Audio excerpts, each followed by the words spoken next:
बेटा हमने कल पढ़ा था कि रेजिस्टेंस कौन कौन से फैक्टर पे डिपेंड करती है। तो रेजिस्टेंस 4 फैक्टर पे डिपेंड करती है। लेंथ के डायरेक्टली होती है, एरिया ऑफ क्रॉस सेक्शन के इन्वर्सली होती है, और रेजिस्टेंस टेम्परेचर पे डिपेंड करती है, और रेजिस्टेंस नेचर पे, नेचर का मतलब सिल्वर है या फिर कॉपर है या आयरन है, उस बात पे डिपेंड करती है। फिर हमने देखा था कि आर किसके इक्वल आया था, रो एल बाई ए, उसमें एक फॉर्मूला आया था, आर किसके इक्वल आया था, रो एल बाई ए। यहाँ से अब हम पढ़ेंगे रेजिस्टिविटी के बारे में। तो अपना जो नेक्स्ट टॉपिक है वो कौन सा है, रेजिस्टिविटी। अब रेजिस्टिविटी का सिंबल क्या होता है, रो, इसको क्या बोला जाता है, रो बोला जाता है, ठीक है।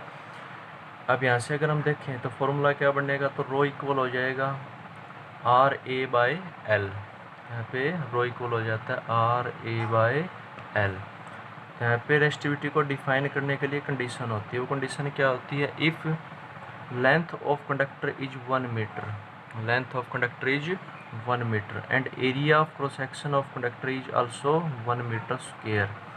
अगर कोई भी कंडक्टर ऐसा है कि उसकी जो लेंथ है वो कितनी है, 1 मीटर, और उसका ये जो एरिया ऑफ क्रॉस सेक्शन है ये कितना है, 1 मीटर स्क्वायर, तो उस केस में हम क्या देखते हैं कि जो रो है वो किसके इक्वल हो जाता है, वो इक्वल हो जाएगा आर के, ठीक है। तो यही रेजिस्टिविटी की डेफिनेशन है। तो रेजिस्टिविटी की डेफिनेशन क्या हुई कि जो रेजिस्टिविटी होती है किसी भी कंडक्टर की वो हमेशा इक्वल होती है रेजिस्टेंस के। Resistivity is always equal to resistance when length is 1 metre and area of cross section of conductor is 1 metre square.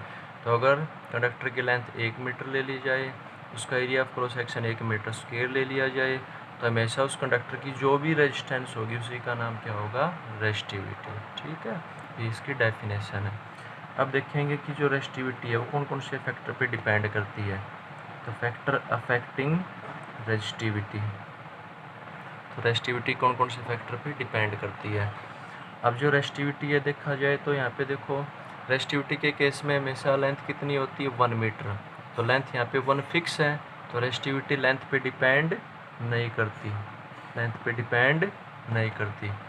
दूसरा यहाँ पे एरिया कितना है, 1 मीटर स्क्वायर, तो एरिया भी फिक्स है, तो जो रेजिस्टिविटी है वो एरिया पे भी डिपेंड नहीं करेगी क्योंकि वो फिक्स है, 1 है।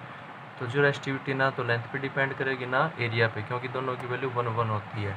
तो इसलिए जो रेजिस्टिविटी है वो सिर्फ 2 ही फैक्टर पे डिपेंड करेगी, एक तो किस पे, टेम्परेचर पे, टेम्परेचर ऑफ कंडक्टर, इस पे डिपेंड करेगी टेम्परेचर ऑफ कंडक्टर।